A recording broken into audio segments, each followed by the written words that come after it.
New York's Fifth Avenue always draws a crowd, but for retailers on the world-renowned shopping strip, their focus is getting that crowd to open their wallets.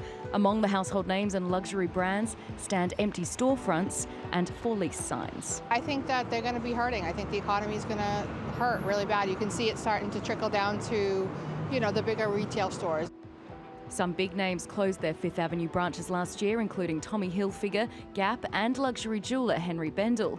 The Fifth Avenue Association is working to lure more customers by promoting the strip as a hub not just for shopping, but for culture and entertainment. During Christmas, it turned empty store windows into festive displays, and in May, it's launching a flower show with installations along the avenue.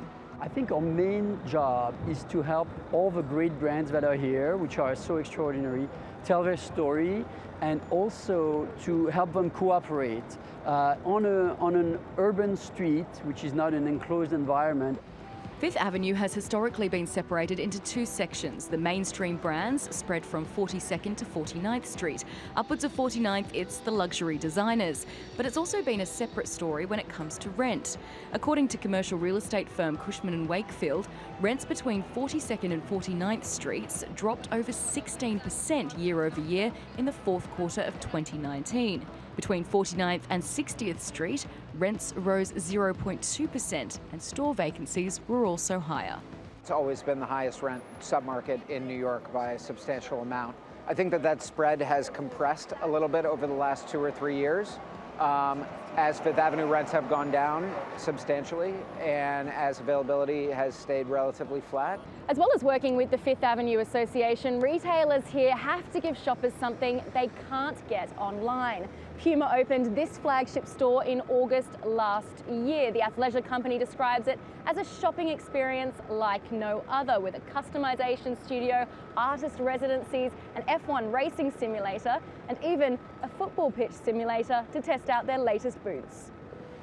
And this is why the Fifth Avenue Association says it's not worried about rental price movements or empty stores. Nike has invested in an innovation hub. Dior recently leased a 3-level space, and Tiffany & Co has opened a temporary flagship while it carries out a multi-million-dollar renovation of its iconic Fifth Avenue store. I think that to the extent that there might be tension, it's linked to really the ability of a brand to sustain itself and to meet its consumer here, and the price. This is a very pricey environment where the brand overall needs to be very healthy to maintain itself.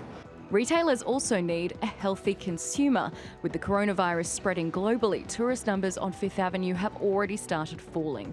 But the association hopes its new measures will lure more New Yorkers to come out and shop. Katie Gregory, TRT World, New York.